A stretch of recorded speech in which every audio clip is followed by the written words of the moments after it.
got Marie on the line. Marie, what is on your mind? Yes, hi. Thank you for taking my call. It's a pleasure to speak to both of you. Well, thank you, ma'am. You're welcome. I listen every day. I have a relationship problem that I'm trying to break up with 7 credit cards. Ooh. That I recently paid off, so I have no credit card debt. Good. And I just got off the phone with Citi Cards to close the account. Okay. And the lady's like, "Are you sure you want to close?" I've been with them for 18 plus years. Wow. Marie, they're not your friends. They're not your and then friends. I'm like, "Oh my God!" I said, "I have to sleep on it." You know, okay, how do I close? Marie, listen. If you had cancer for 18 years and you went into the doctor and they said, "I can solve this today," would you say, "Let me sleep on it"? I've gotten to really love this giant tumor that I carry around with me that's poisoning my heart and my life and my relationships. No. So hard. Marie, I have to know, after 18 years of being in the I Am That Debt Score credit card gang fan club, what caused you to get serious about paying them off?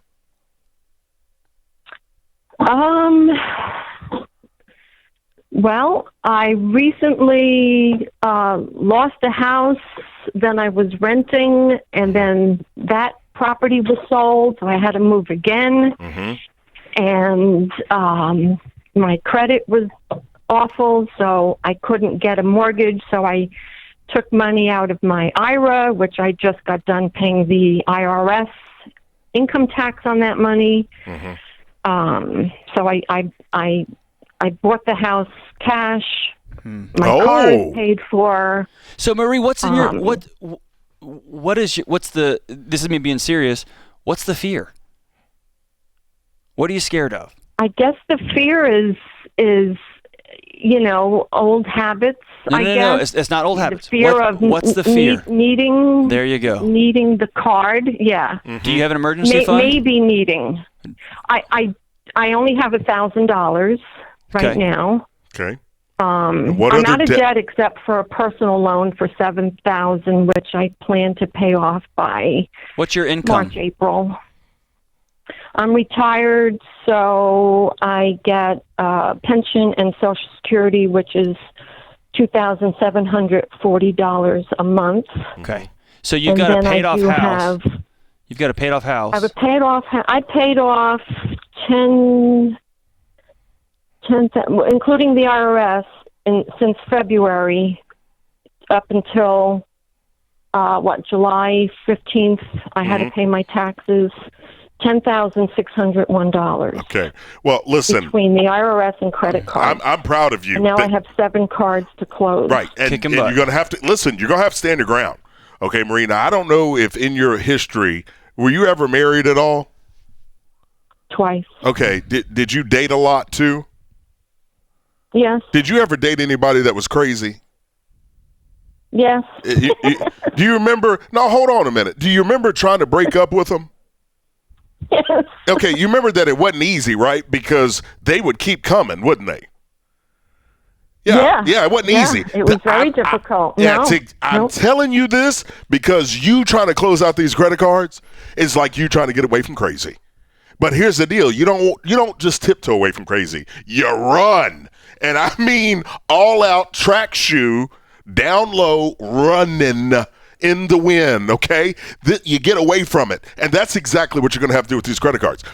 They're going to offer you to drop the interest rate. They're going to act like they're your best friend, like they give you a kidney if you needed it. You and I both know it's a lie. Listen to me. Keep the clarity of mind open. Shut them down. Get it out of your life. It's paid off. You have a home outright. You've put yourself on the path for different. Psychologically, you're going to have to get ready. It is scary because you've never done it before, but can also be awesome. You don't know. You've never done it before.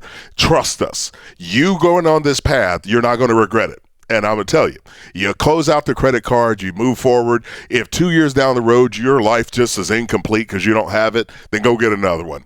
It's the wrong daggone move to take. I almost said a different word. I'm glad it didn't. But you don't need to. So Chris, let me ask you this. This is a baby steps question. You're going to learn me because you're a math guy. I've got a paid off house. I've got no debts. In February on a fixed income, I've still managed to pay off $10,000. I've got these 7 empty cards out there. I've fallen in love with them. They're beautiful. I love them in my life. They feel good in my wallet. But I only have a $1,000 emergency fund. Do you want somebody getting that 3 months before they cut all these up? Nope. Or do you want someone getting 6 months before you cut all these Nope. up? I want you've paid them off, cut them up, close them down, and get them out of your life. You have the $1,000 there. So that means if something were to happen, and this is where people will take me, John. Well, Chris, what if I need a car repair? You have the $1,000. See, what we're trying to do is to break the debt cycle. It's a psychological cycle and a grip, as well as this emotional tie. And a lady told me once, she goes, Chris, I've been a member of American Express since '87. And I go, what did it get you? She goes, what do you mean? I go, well, it says it on the card. She goes, I know, but I belong. I said, to them. That's right. Ooh. Right. Oh, and she looked at me and her little lip got quivering, right? Because she had identified with that was her. That's not you. Chris, I've never even thought about what a deviant psychological move to call you a member. A member, like you belong to the what? I Love Debt Club? The Brotherhood of Visa. I mean, helping people shift their mindset on that. You shut them things down, get it out of your life. Marie, what you've done is with the home outright, I want you to build up the emergency fund, then begin to invest, be aware. Just don't go backwards, honey. I mean, that's the thing. It's at this time and age where people are at home, we're 1 or 2 clicks away from boxes showing up and overspending and busting your budget. So just remain clear and calm. You can get there. John, from a psychological standpoint of helping people to do something they've never done before, right? What have you found? I know you've worked with people, police officers. I mean, all kinds of situations. But psychologically, what do we have to do for ourselves in order to make change happen? I think we have to, say, I'm done with this. You've got to have a commitment. Yeah. Number 2, you've got to have a place. You got to have a picture of where you're headed.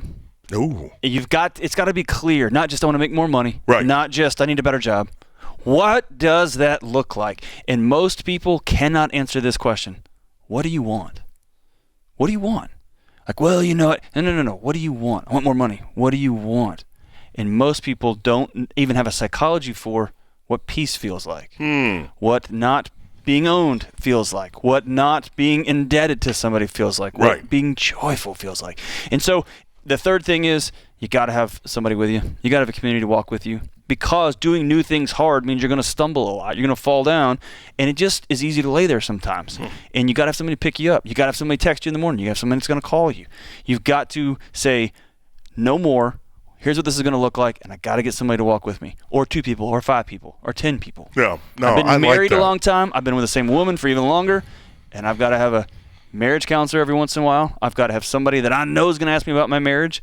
I got to have several people that are going to ask me how I'm being as a husband, and they're going to kick my butt when I screw up, and they're going to pick my butt up when I fall down, and they're going to cheer me on when I do well, right? Yeah, no, that's right. That's a men's group I've got. We get in there, we talk about emotions and the feelings. Yeah, dude, but just getting real, because you look at this and you realize I'm feeling them and I got them. So what are they doing? They're either running me or I'm running them, right? I get a chance to make a choice. I'm grown, and I choose better. That's a decision I'm making every day. All people, stay with us. We're having fun. This is the Dave Ramsey Show.